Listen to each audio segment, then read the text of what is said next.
A hilarious new stand-up special from comedy legend Jim Gaffigan, The Skinny, is coming to Hulu November 22nd. This Thanksgiving, see Jim in a whole new light as he gives you the inside scoop on everything from parenting teenagers to weight loss and gaslighting family members. For everyone in need of a happy hour, the new hilarious stand-up special, Jim Gaffigan, The Skinny, premieres November 22nd, streaming on Hulu. Why get all your holiday decorations delivered through Instacart? Because maybe you only bought 2 wreaths but have 12 windows. Or maybe your toddler got very eager with the advent calendar. Or maybe the inflatable snowman didn't make it through the snowstorm. Or maybe the twinkle lights aren't twinkling. Whatever the reason this season, Instacart's here for hosts and their whole holiday haul. Get decorations from the Home Depot, CVS, and more through Instacart and enjoy free delivery on your first 3 orders. Service fees and terms apply. Ask me, ask Iliza anything. It's time to ask. Ask me all your questions. Leave them in the Instagram comment section. Leave them on your Twitter or leave them on your Facebook. We'll see them, we'll read them, then we'll give you answers. You know it, I've got it. I've got the answer, you ask me. I'll tell you anything.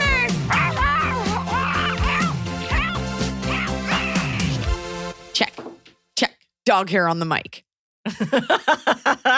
Yeah, I have hair on my mic. Was it you that somebody said that about? No, it couldn't have been you. I must have been watching. No, I was watching an Instagram live and someone was commenting on one of the people's hair on the mic. It's like, what are you supposed to do? Go hard on the mic. Mustard on the beat. You know, DJ Mustard, how he produces songs and you always listen to rap and it'll be like mustard on a beat.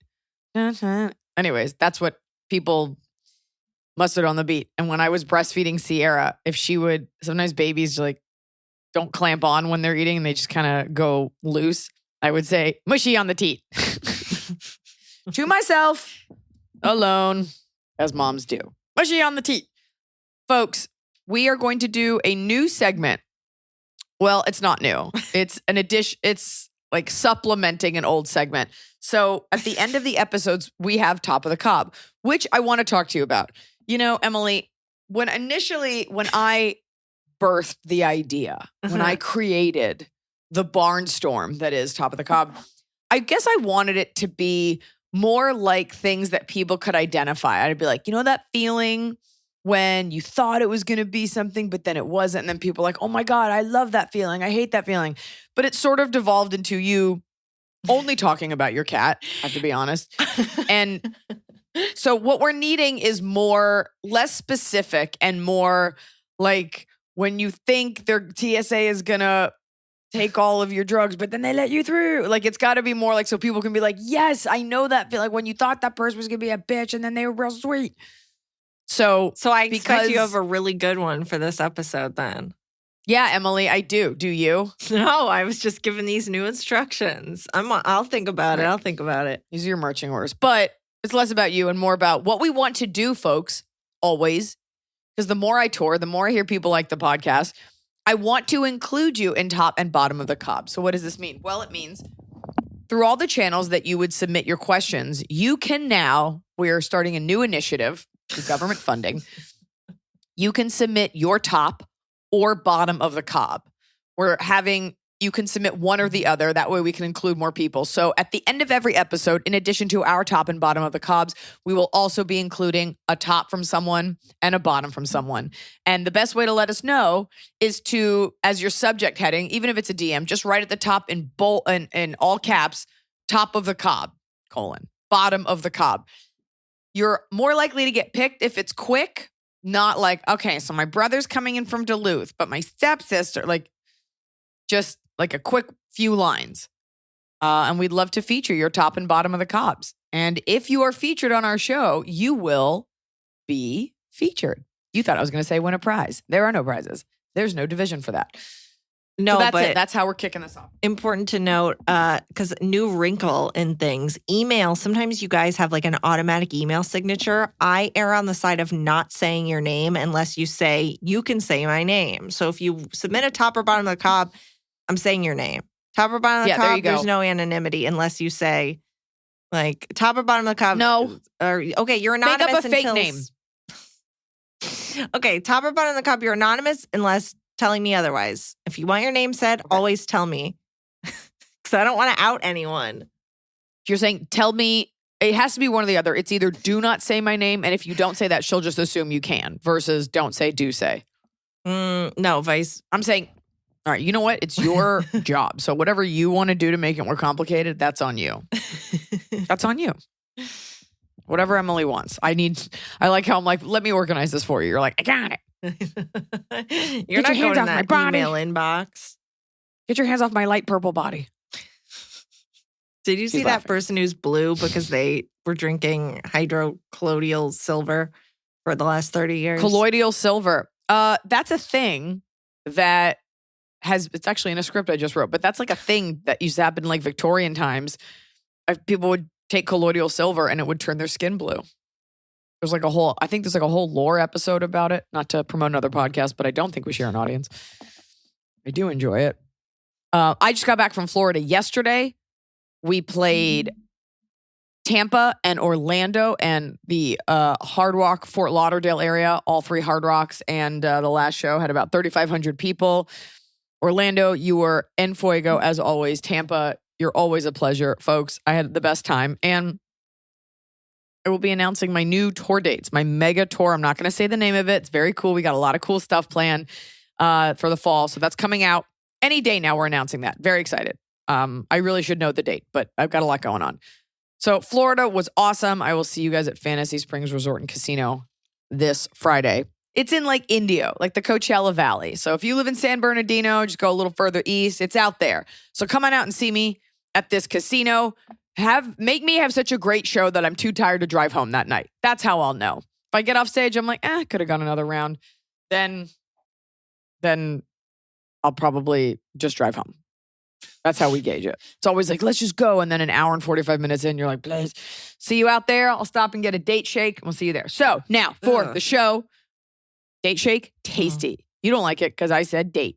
It's tasty. I want a milkshake. It's nature's candy. Ugh. It's milkshake. It's everything not all is dates. Nature's candy. They say grapes is nature's candy. Everything can't be Grapes nature's candy. Are nature's candy. And you know what's nature's candy? A dried jujube. Something that I had never had until I moved to Southern California. I think it's really big in like Filipino culture, Asian cultures, jujubes, but get you a bag of dried jujubes. They're like caramelized raisins and they're gigantic. Cut to me Googling, can dogs have jujubes? The answer is yes, but they watch out for the pit. Delicious. It's like tiny, buttery leather. Looks like a giant raisin. Anyway, you got questions. You know, I think about other podcasts and what they talk about and all the things they say. A lot of podcasts, like they'll just throw around words that like are definitely on like a no burden list. And they just talk like, I was fucking this girl and she squirted everywhere. Like our podcast it's a softer lift. This is not the finger blasting podcast. This is come here, get some hardcore advice. We try to keep it light. And I'm just saying, I just talked about how much I like jujubes. Some people like a nice ride to work. I think we can still also keep it a little more low key because we're not a video podcast. And I think when you're on a video podcast, you're just like, like you got it. Because you got to bring something to it, right? I couldn't just be slumped over in the corner. So I think of those as like hot Cheetos and a Four Loko, and we're like a spicy hot cocoa. I could be really edgy. I just don't. It's just not. I don't like saying things and then I'm like, ugh, should I have said that? Do they need to know about the first time I had sex in a car? I'd have to make it up. Have you had sex in a car? No. You're like, I've had sex on a car. Ask me about my last Tuesday. There's a movie that I haven't watched where I think Cameron Diaz has sex with a car. Someone has sex with a car. Stop. Counselor. No, I'm trying to make this hot and salacious, and you're like, back to a leading lady. You're like, yeah, I've had sex in a car every time I order Taco Bell drive-thru. Let's get to it. I just found my Yo Quiero Taco Bell hat from your mom. I misplaced it in the move, but I have it back now. Great. Then I guess we can just shut this podcast down because all the mysteries of the universe have been answered. Hi, Liza and Emily Emily. Higgins, keep it tepid.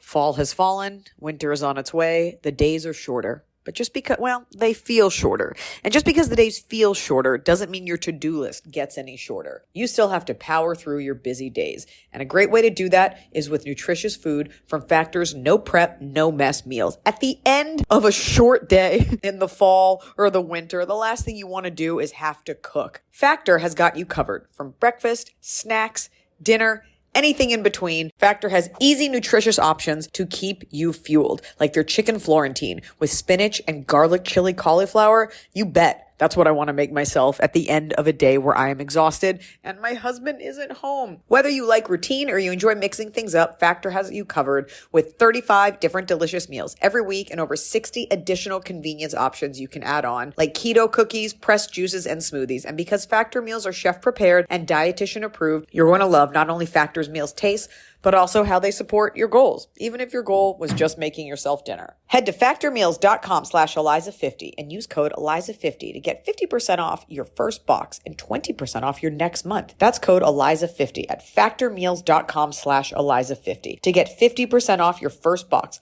plus 20% off your next month while your subscription is active. The holidays are here. And for a lot of us, the holidays mean decorating, hosting, celebrating. For me, it means a lot of traveling, and nothing feels better year-round, but especially during the cozy holidays, than a restful night's sleep in soft, luxurious sheets. Boll & Branch's signature sheets are made with the finest 100% organic cotton, and they get softer with every single wash. You already know that I got Boll & Branch this summer when I needed breathable sheets to sleep in, but this holiday season, I'm actually gifting some of my friends and family Boll & Branch's Ultimate Softness Bundle. I get to choose a signature hem sheet set in any color, a signature hem pillow set, and a waffle bed blanket. And they're all getting juniper because I think it's a classy color. This way you know you have something nice to sleep on when you visit. It's the perfect gift for you and them.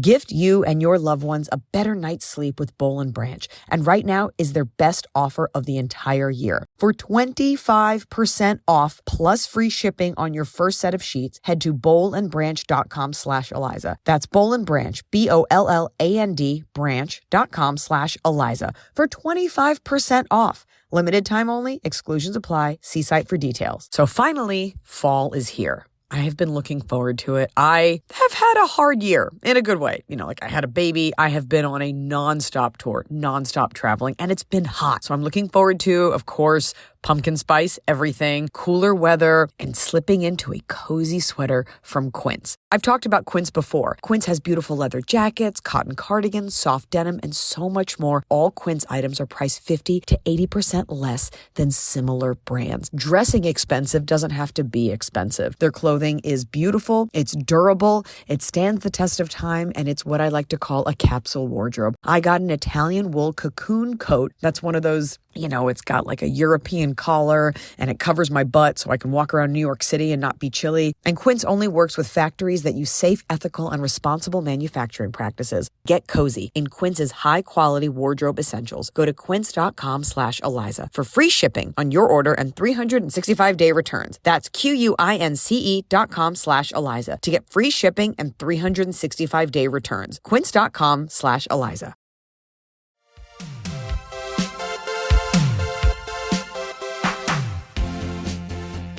Hi, Liza and Emily. I love this podcast. It has been a breath of fresh air and really the only podcast I listened to since having my daughter 6 months ago. I used to love true crime, but now my brain is different as a mom.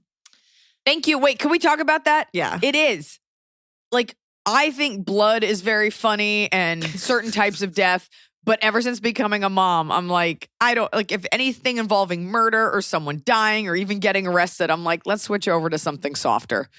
Let's just watch Great British Bake Show. Bake Off? Bake Off. Bake Show. Bake Down. It's the Bake Down. Anyways, I get you. We're here for you. Welcome to the soft lift. Welcome to the softer side of the internet. But there's still a lot of blood and puking. And diarrhea. Mm-hmm. Oh, I didn't like that excitement. For context, I am a 32-year-old female with a master's degree in accounting, and my husband, my daughter, and I live in Missoula, Montana, while my husband goes to law school. I work full-time from home as an auditor while my husband and I tag team childcare. I do not get out much except for an occasional brunch or dinner with my small family.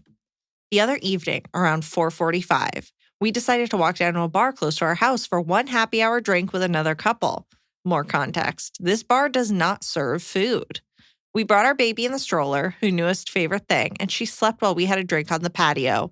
The wind picked up and I was afraid my baby was cold, so I asked the group if we could go inside to finish our drink. We were not inside for more than 5 minutes before a woman approached me and said, "Really?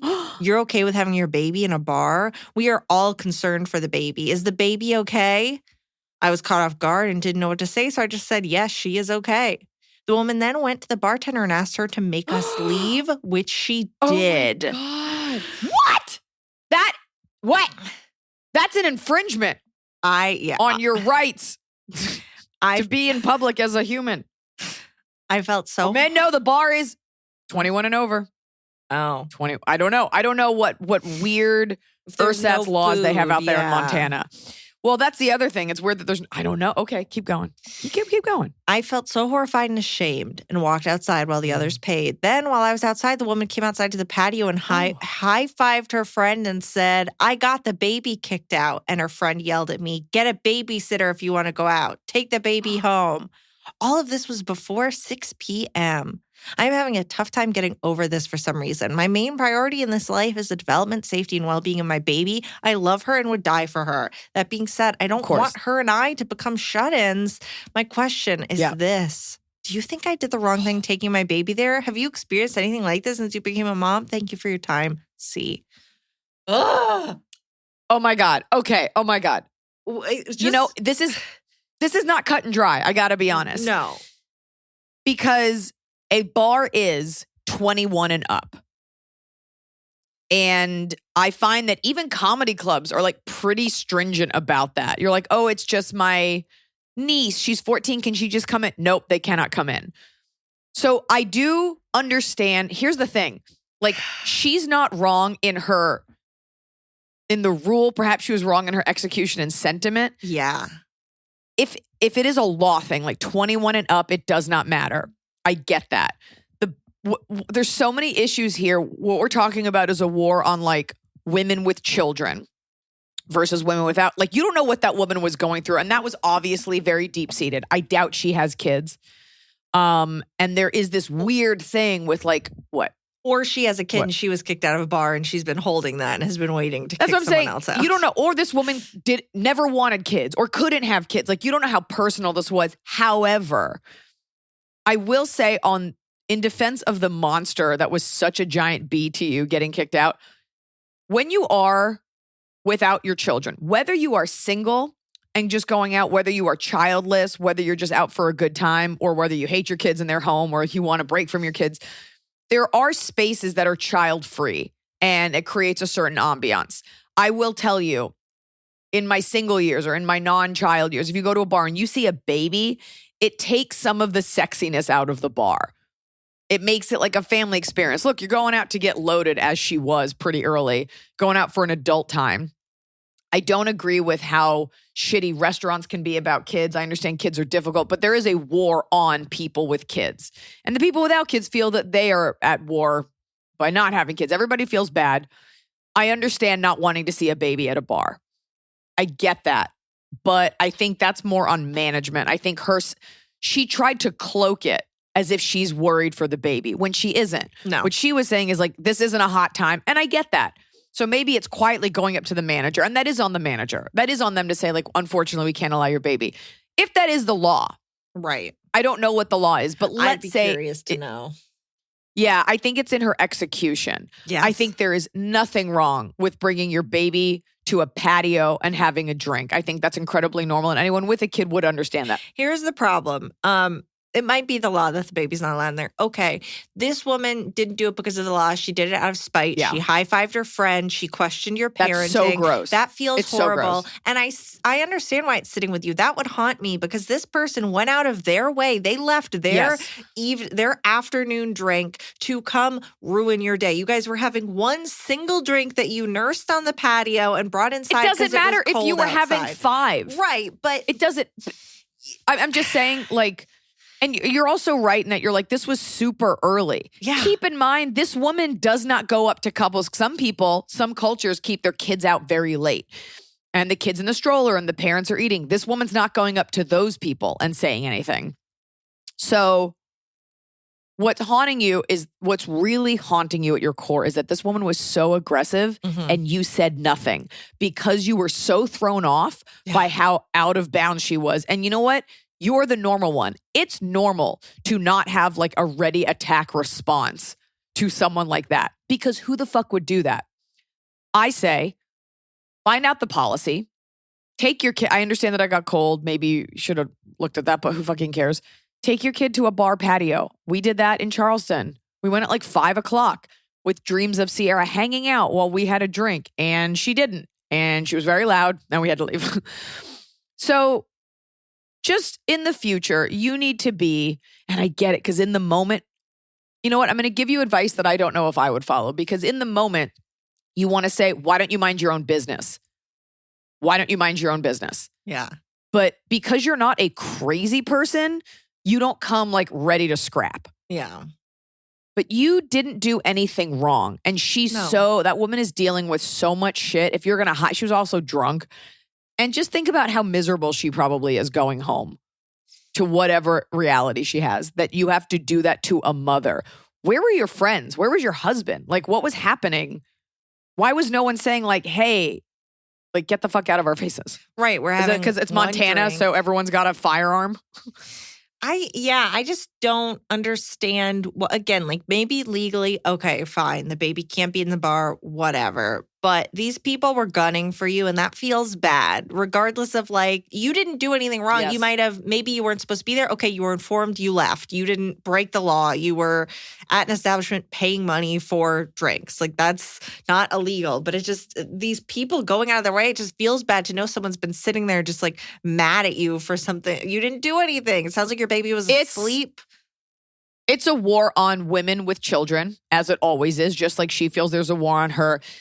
The issue is if she really didn't like it, and I get it. I don't like seeing kids before I had kids. Like, you don't want to go to like a hot restaurant or a bar and see a kid. It fucks up the vibe. And we're all entitled to spaces where we get what we paid for. So I do get that. I don't know legally what you're entitled to. If it were about the kid, which she wasn't concerned for, she would have said something to the manager, which I find the most satisfying is going over someone's head and secretly fucking up their day and they never knew it was me. Right. She was wrong. At the end of the day, she was wrong. Yes. And she's miserable. And also tell your friends to fucking step up.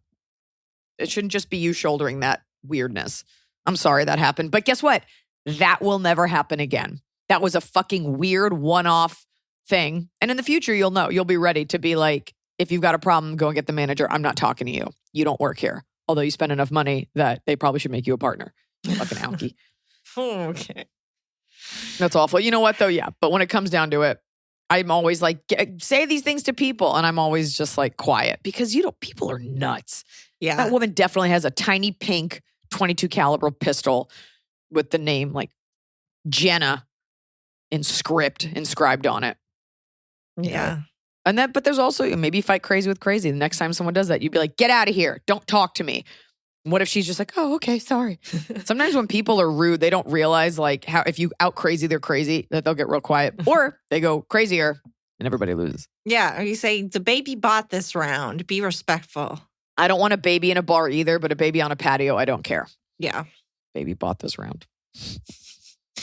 Hi, Iliza and Emily. I, 14, female, living in Australia. Started watching your Netflix special in 2021. I soon found your podcast and am enjoying listening to all your Q&As. Here is my question. I have a friend who's been going through some tough times. You're super close. And used to have small times apart, but never anything big. Found out a couple of weeks ago that she was talking crap about me, agreeing with one of my other friends that I am mean and didn't deserve something I'd been working for during half the year. She doesn't know that I know about this and is acting super clingy and being really nice to me. How do I say I know what happened and I need a break from her? I know she has a hard life and I don't want to hurt her, but I don't know what else I can do as I don't feel comfortable hanging out with her. I know your questions are normally bigger life issues and from adults, but I just want to give this a try. Thank you so much. Have a great week. So you're 16. 14. No, they were 14 in 2021. No, I'm 14 and I started watching your Netflix special in 2021. Oh, sweet hat. Look, girls this age are like this. She's jealous. She's jealous of you. She wants to be you. This is a very normal girl on girl, which hopefully you don't get that joke, dynamic. It's totally cool if you just tell her that. It's totally cool if you say to her in very adult terms, and by the way, make sure what you heard was correct. Ooh. Because you don't know if the other friend is poisoning her. But let's say you verify it and you know she did it. It's okay. First of all, you could mess with her and just write a note that says, "I know what you did." She'll be like, "Oh no, she knows." You can just say to her, "Hey, I just want to let you know you really hurt my feelings. I know what you said about me. I thought we were closer than that, so I'm just going to take a break." And that will stun her. And it will probably like set her on a different path for the rest of her life. But it's all about, and we talk about this on the podcast, making yourself, I'm trying to say it in your language so you understand, making yourself comfortable. And she did something really shitty to you and you deserve to say to her, "That really hurt my feelings. And I don't know if I can trust you." You know, she's just a kid, give her a break. But all little girls get jealousy, get frustrated. All people do. So just decide if it's worth having her around. Need I remind you of is it a parable? The story of the scorpion and the frog. And the scorpion says, "Get on my back. I'll give you a ride across the river," which is weird that a frog needs a ride because they can swim. No, the scorpion rides on the frog. You know what? Okay, you've told this story on the podcast wrong before. Okay? But also there's so many flaws. Like, No, the frog says, "Oh, that's right." The frog says, "I'll give you a ride." That makes more sense. But you're not going to sting me, right? And the scorpion's like, Not "No, gonna sting me." of course not. And then he stings the him. frog- and they both die. And so the frog's He stings him at the... "What the hell?" No, in the water. Like he kills them both. He's like, "What the hell? You've killed both of us." He's like, "Oh, it's in my nature." No, he didn't kill both of them. Why would the Yes, he scorpion? did. No, Because it's in he his gets him nature. across No. to the other side. Yes. Did you Google it? No. Look, listen, only one of us has told this story wrong several times, but told it right the first time. And that's me. And he gets him across and he stings him. And the frog says, "You said you wouldn't sting me. And I was so nice to you. Why did you sting me?" And the scorpion says, "It's in my nature." Now, I don't think a 14-year-old girl needs to be assigned a nature. Wikipedia Probably just says jealous. midway across the river. I hate you. How's that? Because Anyways, little girl in Australia. don't call her Just a little decide if girl. She's a little girl. She's 14. Fine. Hey, big girl. How's that feel? Pretty bad. You just got to decide if this is a friend worth having. There's this line in 30 Rock. Tracy Morgan says, like, "Is that thing what white women do where they're afraid of their best friends?" Only women do this. So cut her out. You're 14. You're going to be going into high school anyway, or upper school, whatever you guys call it. Probably won't be friends anyway. But let her know what she did hurt. Yeah. Give her a chance to apologize. Yeah, she definitely is just jealous. Never thought you would hear it, and it will feel bad to know that you did hear it. Yeah. Now it's international. Now we all know what Jacinda did. I just picked the name of the New Zealand Prime Minister. I was just trying to think of a name. Australian name. It was New Zealand. I fucked up. And she's also not the Prime Minister anymore, unfortunately. Hello, AIA crew. I'm a 30-year-old single gal and have been a trucker since episode 1 in the Tales of Kashi, Goli, and Crunch. And in all this time, I've never had a question that I thought Iliza and Emily could weigh in on until now. I was listening to Spicy in the Head, last week's episode, as I was laying in bed and sat up straight when I realized I finally needed your advice. Buckle up, ladies. This includes Snow Peach. Is she buckled? The background. In November, my boss brought me onto a project that involved working with another team within our organization. I've been working with a new group of people, all of whom are awesome, smart, easy to work with, and we all get along great. There's one guy, let's call him T, who I've been working with practically daily for months because we've become the two people in charge for our respective teams. T and I get along great. He's 12 years older, but has a very youthful energy. Our work together has been mainly all done virtually. We live in different cities, so we're constantly talking on calls or texting, mostly always about work. During calls, we'll text in the background with jokes or complaints about the corporate nonsense we're dealing with. We've gotten to know each other decently and had met in person once earlier in the year during a big group meeting. He wears a wedding ring, and he often talks about his kids and their activities. But when asked how his weekend was or what he's up to, it's a lot of I or the kids. I have never, and I mean never, heard him refer to his wife. We've been in group settings where others would talk about their spouses, but he would never add to it. The event. We had an in-person meeting this week where T and I spent a few days working on the project. We spent hours together in the office. After the first day, we planned to meet up for a drink, then another, then went to another bar, and we're out until the bars closed. We started off talking about surface level stuff, but as the night and drinking went on, got into deeper conversations about interests, travels, life, etc. There were definitely flirty undertones, but nothing creepy that made me uncomfortable. Through all of this, not a peep about a wife. Showed me pictures of his kids, talked about how much he loves being a dad, but not a single word about a partner. We shared a lift back to our hotels, and that was that. The next day was totally normal and business as usual, and as he was leaving, he said how fun the night before was and how we'll have to do it again next time we're in town. The question. Does he even have a wife? Could he be divorced but still wear a ring? From all the stories he tells, it very much seems like he's a single dad. I don't want to outwardly ask him because that is so awkward. What if she is dead? But also, maybe he's really private about that part of his life. I really have no idea what the deal is, but I'm dying to know. What could the situation be that he can go bar hopping with a younger woman until late at night and it be fine? Maybe it's fine because the wife doesn't know. IDK. Thank you for your wisdom. Let me know if you need more details. Hugs to all, especially Hot Scotty. Anonymous with a work crush. Okay, so this is super complex because the truth is it doesn't matter. It doesn't matter because he's 42 with 2 kids, possibly widowed or married or divorced, and you are free and single and 30 in another state, right? So what's eaten at you is that the only reason you're somewhat interested in this guy is the forced proximity. You're talking all the time. This guy seems cool. He's probably good looking. And it is so natural to like become attracted to a coworker because of circumstances. I don't know what the name of the law is. It's the reason you become best friends with the kid across the street from you. It's the reason you marry the guy that you sat next to in homeroom. Like there's a proximity thing here. You probably would not give this guy a second glance out in the wild, but you are close because of work. And it's really mostly curiosity because you're like, oh, I want to know if this is fun and flirty, but I need to know the other puzzle pieces. You don't want to be in a relationship. And like, by the way, if you are in this and you're out in the world and you're listening to this podcast, then that's what works for you. You don't want to be in a relationship with a man who's 12 years older that already has 2 kids, who either lies, is shady, or is still grieving, which is fine, over his dead wife because he's still wearing the ring. This is all too much for you. Best case scenario, she's dead, in which case that's a lot for you. If she's dead and he's being, there's flirty undertones, she's saying, he should say something to her. He should have at least made it clear. If he was interested, he would have indicated in some way that he was not taken, right? Thank you. He must know that you're looking at the fact that he has a wedding ring. This guy, listen to me. If he wanted to, he would. If he wanted to kiss you, he would. If he wanted to spend more time with you, he would.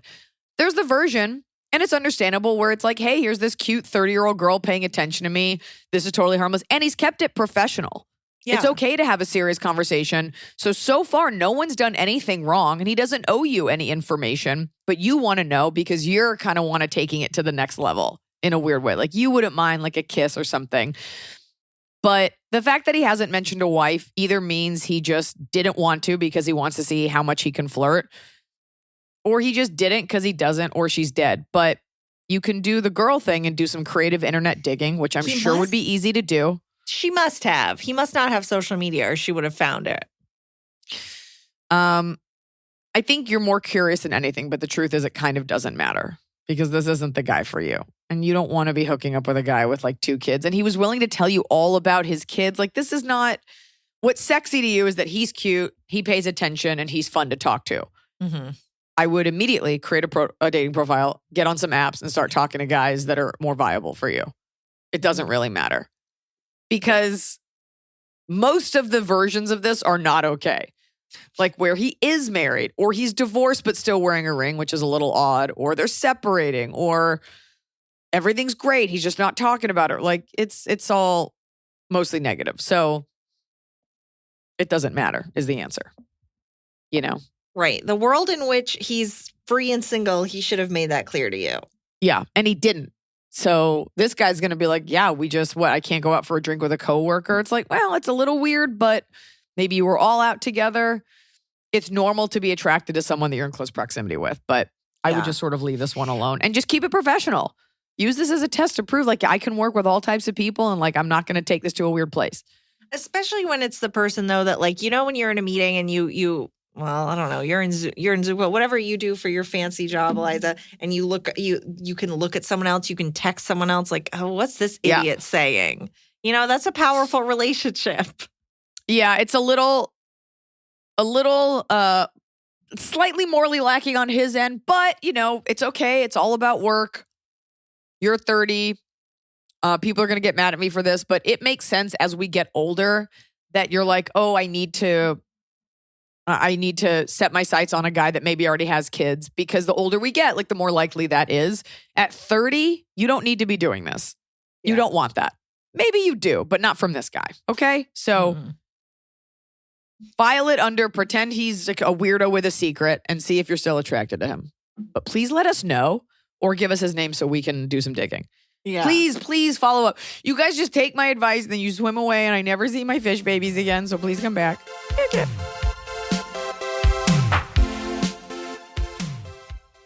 A hilarious new stand-up special from comedy legend Jim Gaffigan, The Skinny, is coming to Hulu November 22nd. This Thanksgiving, see Jim in a whole new light as he gives you the inside scoop on everything from parenting teenagers to weight loss and gaslighting family members. For everyone in need of a happy hour, the new hilarious stand-up special, Jim Gaffigan, The Skinny, premieres November 22nd, streaming on Hulu. Everybody sleeps, but no two people sleep alike. At Coop Sleep Goods, we celebrate the way you sleep differently. We believe everyone deserves a great night's sleep with their own pillow, and the adjustable, customizable Coop pillow makes it easy. Whether you're a side sleeper, back sleeper, or even a starfish, we've got the perfect pillow for you. Crafted with our innovative memory foam and microfiber fill, our hypoallergenic pillows adjust to you, not the other way around. Just tailor the fill for the perfect fit. Add some in, take some out, until your pillow's just right for you. See why luxury hotels and spas worldwide feature Coop Sleep Goods and why we have tens of thousands of 5-star reviews. With our 100-night risk-free trial, you've got nothing to lose, except those sleepless nights. Get up to 50% off selected items during our Black Friday Cyber Monday sale when you visit coopsleepgoods.com/comedy. That's COOP sleepgoods.com/comedy.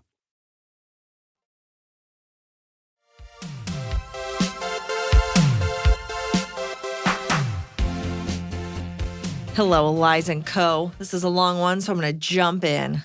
Background. I'm 25, female. My entire life, from when I was little into adulthood, everyone has thought I was Jewish. In college, I made a lot of Jewish friends, and many of them said they assumed I was Jewish when they met me. All my roommates were Jewish. My brother was recruited and joined a historically Jewish fraternity his first year in college. Everywhere we go, people assume we're Jewish, but really we're Italian.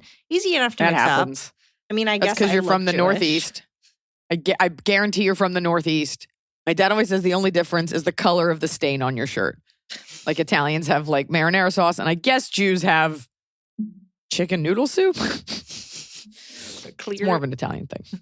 I don't know what it is. Gefilte fish gel. My mom's birthday is in February. She got one of those DNA tests that tell you about your ancestry. She got it because she wanted to possibly reconnect with her family in Italy, see if anyone is a match on the app, etc. Apparently, her father has some German in him, but it's really uncertain how German he is since his dad died when he was a baby. Anyway, she got the test, did it, and got her results in April of 2022. This is where it gets spicy. My mom was under the impression she was 100% Italian her entire life at the time she was 52. When she opened her results, she was 50% Italian and 50% Ashkenazi Jewish. Extremely long story short, my mom calls her mother, and instead of saying anything about the results, my grandma gets on a plane and comes to our house the next day alone. She explains to my mom that she was adopted by her father when she was 2, and that when she was adopted, they got the state to void any record of my mother having a different last name, made it look like she was blood related to her father. My mother had no clue her entire life. My grandma was a teen mom. My mom's biological father left immediately after getting her pregnant, wanted nothing to do with my mom or my grandma because my grandma was Catholic. My grandma begged him to stay and was going through the process to convert, but he said that since she was not Jewish blood, it didn't matter. She gave birth to my mom and was a single mom for a year. When she met my grandpa, sorry, just real quick. The grandma got pregnant by a Jewish guy. Yeah. This doesn't Grandma's look great, Italian. who was just like, I don't want anything to do with it. And she's like, I'll convert. And he's like, because you're, okay, got it. Yeah. So, got it. So your mom is half Jewish. Correct. Yeah. Got it. That's what the DNA told her when she thought she was 100% like Italian, Catholic Italian. When she met my grandpa, they got married very quickly after dating. They then made copies of all documentation of the wedding so that it was in the past before my mother was born. They have the real copies locked up somewhere so no one ever saw them. Italian secret. They then had 2 daughters after that, my mom's sisters, who are technically her half-sisters. My grandpa is not German at all. They told my mom that, so if anyone ever questioned her ethnicity, she would have that tidbit about possibly being German in her mind and not question anything. My grandpa has no idea. My mom knows she's not biologically related because one rule before marrying grandma is that my mother could never learn she was adopted. My aunts have no idea and their kids have no idea. My grandma told my mom and me who her biological dad was, and she found out she has 4 half-siblings. One sister is 3 years older than my mom, and they met through the DNA test app. She was very kind to my mom and sent pictures of my new cousins. One of our sons looks exactly like my younger brother. Then there's the other 3, which came from my biological grandpa's second wife. So now I have 2 aunts and an uncle who are all in their 20s. My uncle is my age, and the aunts are only a few years older than me. Found this out through looking my uncle up on LinkedIn and doing the math. Based on when he graduated high school and college, we are the same age. This girl needs to get with the last girl to show her how to do internet detective work. On LinkedIn. My problem is my mom doesn't want to reach out to her dad or her 3 other siblings at all, but I do. I really do. I don't really like my mom's side of the family other than my grandma, who's the most lovely person I've ever met. Everyone else is, this is putting it nicely, trashy. And my dad's family is uptight, and I don't like hanging out with them either. This feels like a way to finally have a family I like, potentially. They all live across the country from me, but I feel like they have a right to know about us, too. They're all really educated and seem cool. They don't have much of a social media presence, but from what I could find, they're at least interesting. No one in my entire extended family has gone to college but me and my brother. And I'm getting my master's in social work and working towards an eventual computer science master's after I'm done with this one. I consider myself really educated, so is my brother. And my biological grandpa is an international lawyer who still practices law and travels the world and knows multiple languages based on his public Facebook profile. And I've always been really drawn to the Jewish faith. I used to look up ways to convert to Judaism because I found it so rich in culture and interesting. To find out that I'm technically Jewish and have been in some small way denied a part of my culture and ancestry hurts slightly. My mom doesn't feel the same. She just feels angry and wants nothing to do with anything involving her biological father's family. I really, really want to reach out to this new family. I want to get to know them. But my mother is so against it, and she would be really upset if I brought that into her life. To her, it's shameful, and she just wants to pretend that she never learned about it and that these other relatives didn't exist. I live with my parents while I get myself through school, but me and my boyfriend are moving out in a year when I graduate. People have been telling me to reach out to my aunts and uncle when I move out, but I'm scared it would come back to her. If I ask her for her permission, I feel like she would get upset and angry at me and say I can't reach out and be betrayed if I do without her knowing. It's been almost a whole year, and I can't stop thinking about it. Should I learn to let it go and move on, or should I be sneaky and just message these people anyway? I feel that talking won't solve anything. Also, I do not get along with my mom. We are constantly fighting and yelling at each other since I was 12. I don't remember a time when we were happy together, and we know practically zero about each other. We don't even talk to each other when we're in the same room, only bare minimum information or else we'll fight. Thanks.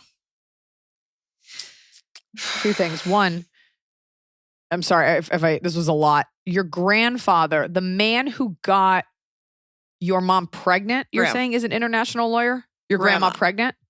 Yeah, who ditched out, who wants nothing to do with her. Right, and you're saying he's like this big international lawyer, whatever. Look, it's not like a time heals all wounds. There is a version where you reach out to him, but the guy doesn't sound awesome. No. Like that's awful, regardless of your religion or culture, to like get a woman pregnant. Men do it all the time and then just ditch out. So he probably isn't aware of all this internet digging and all these capabilities. But this guy also is probably pretty old. There's a version where you reach out and he's like, oh my God, I always wondered. There's also the version, what if your grandma lied? What if your grandma never told him and the guy never knew and they broke up? Like, you don't know what the real story is. But let's say this guy is like not the coolest. It doesn't sound like they want to know. There's also, like you could reach out and these kids could be like, okay, well, who's this person that grandpa, like they may not be receptive to it. You are wanting to feel whole. You're wanting to feel whole. And you have the right to understand the parts that make you up. You have a right to understand your genealogy and your ethnicity.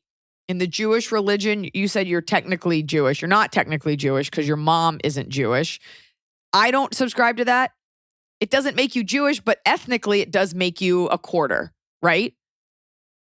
Mm-hmm. Half. Sorry, it makes you half. Because her mom sorry, is quarter. half. Right, makes you a quarter. I think you're yearning to be a part of this. It could be some deep-seated ethnic thing where the Torah calls to you, or it's just the appeal of the unknown. The grass is always greener. Grass is always greener. I mean, if you want to talk rich cultural ethnic heritage, Italians are right at the top of the list. That's a tough one. I think this all starts with your mom. I think you feel the fact that you guys don't get along. I don't know why. I don't know what it is. Obviously, your mom seems like a little close-minded, but your mom's been through some shit, as has your grandma. And what you don't want to do is go searching for this selfishly, and it upsets everyone.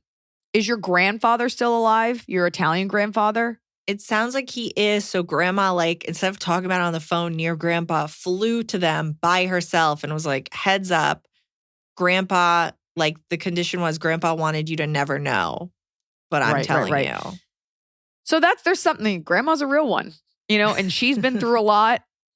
That's tough. The question is, what's more important?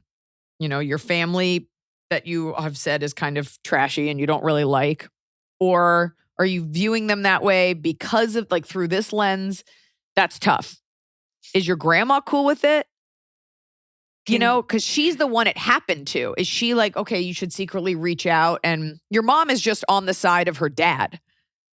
Your mom is just on the side of her adopted dad. And does your mom know about this? Sorry. Yeah, so the mom is the one who got a DNA test and was like, hey, mom, grandma, what's up? And mom, grandma was like, ugh. Well, as it turns out. Your mom may not be able to fully articulate why she doesn't want you to mess with this. I think you need to really assess what it is you want to know. I mean, you can always Google, find out if that grandpa is, it sounds like he's an Ashkenazi Jew, not a Sephardic Jew. You can always look about that. We all have this fantasy that we're going to reach out to other relatives and find out stuff. It doesn't seem like you're going to get a lot from them. And I understand that you're drawing these connections and I've always looked this way, which if you're Italian, it could look Jewish very easily. And I've always felt this way. I feel bad for you because there's a part of you missing. But I think you would be made more whole by,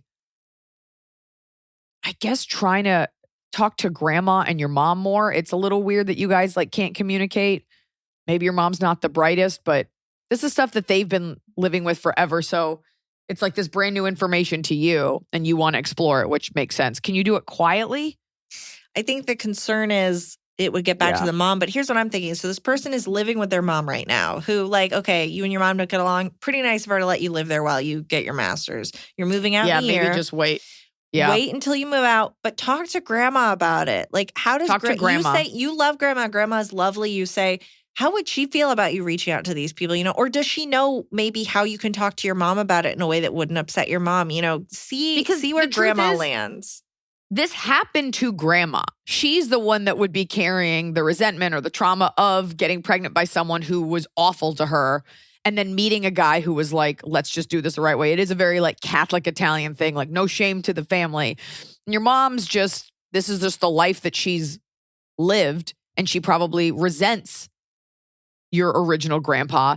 There is a respect to these people who don't want to be burdened by all of this. That's a shitty thing to happen. So that might outweigh your desire to publicly connect with these people. So I vote give it that year, and I would vote talk to grandma. Maybe after all this time, it's okay, but you don't want to make your grandpa upset who stepped in and did the right thing. And maybe like he has like an old school amount of shame assigned to this, you know?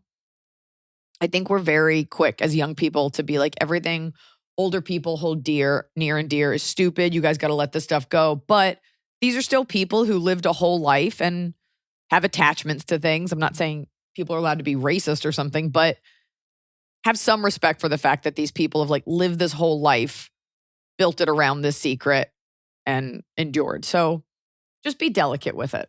Mm-hmm. But I hate to say this. You are Italian. You guys won in terms of food. You won all the cool culture stuff, though.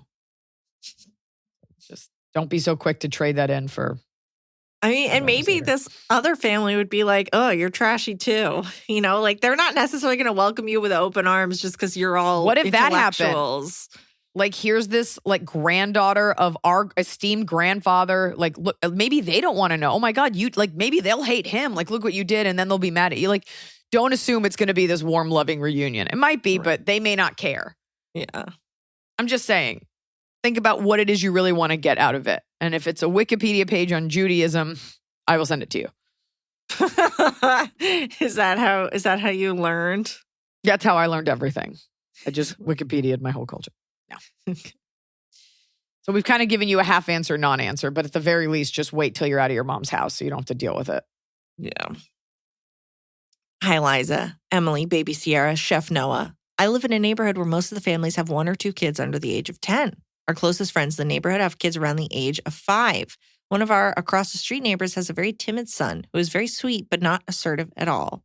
I swear I feel like kids come out of the womb who they are, but my daughter is very confident and very assertive and knows what she wants and isn't afraid to ask for it. Sometimes she gets into trouble because she's still learning how to have manners. She's an only child, and she only interacts with other kids at school or on play dates. So those are the times when she needs to be using her manners the most. We try to work with her on it every single day because it's so important in life. But also, she's only 5 years old, so when she reaches her frustration level and wants what she wants, she can have a mini meltdown or yell at people. It doesn't seem anything out of the ordinary compared to other kids that I've witnessed. I've seen other kids yell and have meltdowns for various reasons. There's a mom across the street, the mother of the timid 5-year-old, who has kind of an open door policy at her house. She lets the kids build forts and just go wild inside of her house. They love going over there. But yesterday, we were all walking to the park with the kids on scooters, and she started ranting at me how the previous day my daughter was yelling at her and another neighbor mom about what she wanted. She didn't have manners and how that's not appropriate. First, I was apologetic because, of course, I want my daughter to have manners. I'm working with her on it every single day, but I don't have some magic wand to make her a perfect princess. She's still her own individual. However, the mom started going on a rant about how she never uses her please and thank yous. She's very demanding. She better prepare herself, and I better prepare her for kindergarten, which is starting the fall, because the teacher's going to have 35 kids, and they cannot stop the whole class to make her happy. And if she continues this kind of behavior with no manners and being rude, then she's going to be singled out. It's going to go on her permanent record. She could possibly get expelled from school. There's no permanent record in kindergarten. Because you didn't say please, they're going to expel you. That's so sad. Like, why did you end up working in this garbage pit? Well, I didn't say please in kindergarten. It went on my permanent record. And they expelled me. I literally my life has been ruined. Laughed out loud because we're talking on a 5-year-old. Yeah, she has a lot to learn in the manners department. I wholeheartedly agree, and I really do want her to work on that, and I am doing things. However, I don't expect perfection from a 5-year-old. She already goes to Montessori school Monday through Friday all day long and has gone to daycare almost all of her life, so she knows the routine of respecting her elders and playing fair. Every time we have the biannual teacher-parent conference, they say how she is a mentor to the little kids and she's a great help in the classroom. I know she's not perfect, and I don't pretend her to be, and it's totally believable that she lost her shit on the 2 moms, but I don't think that they're going to expel a 5-year-old out of kindergarten for having bad manners. No, this is all, of course not. Go on. I'm a board-certified dermatologist, and I work outside the home, so I'm not at home all day. The other mom is home all day and kept her son out of school until he was 5. He spent every single day with her. Of course, I have some mom guilt because I'm not physically with her every single day, all day. But at the same time, I worked hard for my career, and I want to be doing what I'm doing and supporting my family and earning $300,000 a year. Overall, I'm very happy with my life. My husband also earns a great salary, and he gets to work from home, so she gets that stay-at-home parent experience because he picks her hold up. on. Stop. Yeah. There's so much qualifying. Guilt. I know. But no, it's just qualifying. It's what moms do. It's like, of course I want this, and of course I love her. Women of the world, you never need to say you love your kid. there's this weird like referendum, like, well, you must not love your kid because you said one bad thing about them. You don't have to explain yourself. I wish women wouldn't do this. You don't have to explain yourself. You don't have to explain that you worked hard. None of this. This is all you. I'm not criticizing. I'm saying, I get it. And people need to be like, this whole email so far, like it started out with like, of course I want to do better, but that mom's also a bitch. And of course my kid's pretty great. So what's the question? So normally I would just brush someone like this off. Yeah. However, she literally lives across the street. My daughter loves playing with all those kids. We have a kind of neighborhood where the kids get to stay outside until the streetlights come on, which is super nice. I just wish I had something to say back to this mom because I was incredulous when she was saying how unfortunate my daughter's future was going to be because of her attitude and school was going to crush her. And I just laughed and said, good, it should crush crush all of us. I also said there's no such thing as a permanent record because if there was, I would never become a dermatologist because I partied a lot in both high school and college. I just love Iliza's take on life and feel my daughter has a lot in common with her. LOL. You know what? It's just so unfair. First of all, I'm going to say this because I was thinking about this the other day. I was like, what are we going to do when like little kids have to come over here? You know? We all remember the parents that were like, we all help clean up in this house. And we all remember the parents that are like, take whatever you want, run amok. There is the version where there's no structure at the other lady's house. Yeah. So maybe in some way your daughter doesn't see them, even though they are, as superiors or adults because it is just like a giant fort. Take whatever you want. You know, it's not structured like school. She is at playtime where the rules aren't as stringent. But you're not over there, so you don't know. And you don't know, did this woman see your daughter do one thing and she's just decided that's what it is? It sounds like the kids are so different. Yeah. That, you know, it's easy to look at another kid and be like, oh my God, not that, but mine's doing it well. Because you're not over there, you don't know. And what matters is that your teachers are giving this positive feedback. You don't know this woman. Like, that's a fully insane thing to say. And it's not coming from a good place. I'm sorry. It's coming from a place of, I saw your daughter do something. It bumped with the way that I raised my kid. So I'm going to say something really shitty to you. Do your best to brush it off. And you can say to her, be like, she doesn't have to come over. Like, I don't want you to feel uncomfortable. All you can do is your best. And you're working with her. I work with Sierra all the time to say please. And it sounds awful when she says it because she yells it. But these things all come out in the wash. I'm imagining a big part of parenting is not only enduring your own child, but enduring the idiotic, unsolicited advice of other parents. And so we can all sit here all day and poke holes in who parents differently and who does what and whatever. But if the feedback from the teachers is good, you know, maybe talk to your daughter and be like, say it one more time. Like, always remember, especially around this lady. But I don't know. Can you go over there and just kind of observe for a little bit? Well, there's a grain of salt here. Here's the tough part too, though, is our question asker is like, yeah, my kid is a little asshole. I mean, she doesn't say that, but she's like, yeah, she's an only child. She does have an attitude. We're working on it, but she has an attitude. And the fact that she's doing great in like her classes, she's really helpful with the teachers, to me says, yeah. To backseat parent here, she's hanging out with the teachers because maybe the other kids are sick of her bossiness a little bit. That's just not even look. I don't want to ascribe anything to your kid, but we don't know. She likes to hang out with the adults. She likes to do, she likes to be in charge. She likes to get her way. That's fine, and she'll figure it out when she's in class. She'll figure it out. The kids aren't going to like it. The other version is don't let your kid go over there, or you can just say to the mom, be like, if my daughter's doing something to upset you, let me know. I certainly don't want her in that environment. You know, there's other. And that woman will be like, no, she's welcome over. All you can do is work on it. And I guarantee you, if this were a little boy, this wouldn't be an issue. I'm not saying this mom is a bad person, but I'm just saying we tend to say words like bossy only when it comes to women. Only when it comes to women. If it's a guy, he's just a project manager. This is your little girl figuring out her voice. Now, of course, you want to give her manners, but until you're over there watching it, like, I wouldn't be so quick to believe this woman. It doesn't help that her kid's a little timid guy. She doesn't want your daughter, like, talking over this. Because some boys need it and some kids are just like this. Yeah. And this is, by the way, every friend group has the friend that's in charge and then the friends that follow. And these are just personality traits. Yeah. And it doesn't matter if the mom kept the kid home and you sent your kid to school. Like, these are all parenting choices, and these kids live on a block and they got to play together because that's life. So if she doesn't want your daughter over, she needs to say that to you. Mm-hmm. That's it. Top of the Cobb. Top of the Cobb. It's the top with a Cobb. We're doing it right every day. You just take a bite. Top of the Cobb. So just a reminder, if you have a great top of the Cobb that we would all relate to and like to hear, please write it in. If you got a great bottom of the Cobb, you cannot do both. We will only take one from each person. So we'll do 2 people, 1 top, 1 bottom per episode. Starting next episode, my top of the Cobb was initially a bottom of the Cobb, but I've decided to see it as my own private joke. Okay, it's like a semi-Cobb. So it's like a little bit of both, but we'll call it a top. Basically, American Airlines is not my preferred airline, and I had to fly them this week. And they do that thing where at the end, in the flight, they're like, now that we have you as a captive audience, we're going to take a minute to tell you about our credit card, which we know none of you want. But the woman talking was like not a great public speaker, and she was like struggling to get through it.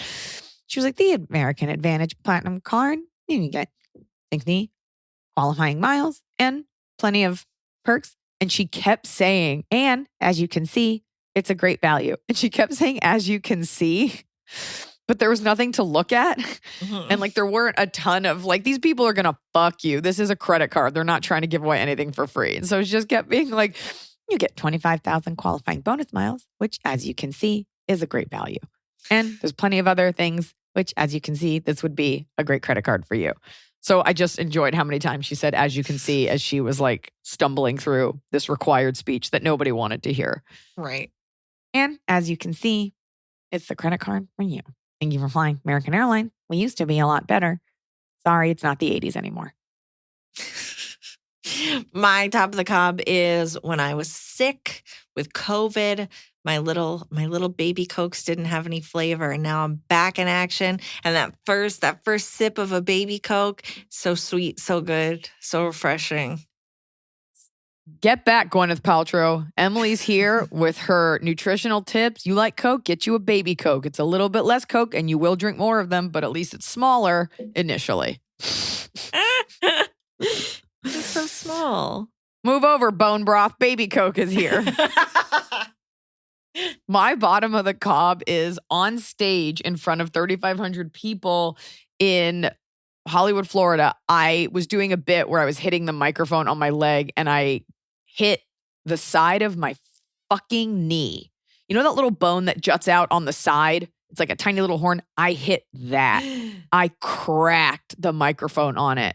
And I think it was imperceptible to the audience, but I was like, there was a split second where I was like, do I have to stop talking? It hurt, and the adrenaline kicked in. And I got off stage. I was like, okay, I feel okay. And I woke up the next morning.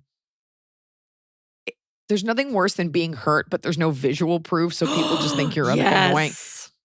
It's just a little red. You wouldn't even notice it. There's no bruise, but the entire muscle, like I think I bruised the bone, and the entire muscle around it, it hurts to like extend my leg. I was struggling yesterday, like just kind of like slowly walking around the house. Like it makes your whole body hurt. And so like nobody cares. Oh, like it's not like I'm an athlete or something, but like comics can't hurt themselves. And any major injury I've sustained on stage has been from hitting myself with a microphone on accident. And it really, really hurts. Today even. It's so sore. Anyway, what's yours? My bottom is that feeling when you know you're going to be late for something, when you're like wrapping up something else and you're like, I know, like I have to get off this. I have to move along. I have to get in the car. And you're just dry. Whatever you're doing, you know you're going to be late and you can't do anything about it. I hate being late more than anything else in this world. It really makes me appreciate that. unwell. I do too. It is a choice to be late. But if I am ever late, no one's allowed to say anything because I'm never late. Please know that when I'm late, I feel very sick and unwell about it, and you don't need to say anything to me because I'm so upset. Please know she feels unsick and unwell in general, and this only exacerbates it. So please be nice to her. Unrelated, don't you think it'd be funny to get a dog and name it Senor? Oh, yeah. Senor, please. Please, Senor. You should change her name. Todo bien. to Senor. I mean, she already has so many names. Yeah. So it doesn't really matter what I call her. I mean, Bashir. yeah. Sometimes we call her famed journalist Martin Bashir. Journal. All right. Folks, write in your top or bottom of the Cobb. Please give us updates, especially the girl with the family and then the girl with the guy who's flirty and 12 years older. We'd like to know these things. We love hearing those updates. Come see me this weekend at Fantasy Resort Springs? Fantasy Resort and Casino. Resort, Casino, and Springs. And Hot Springs outside of Palm Springs, Palm Desert. And look out for those fall tour announcements coming at you. So pumped for this new tour and the new merch we're going to have. And a dog named Senor.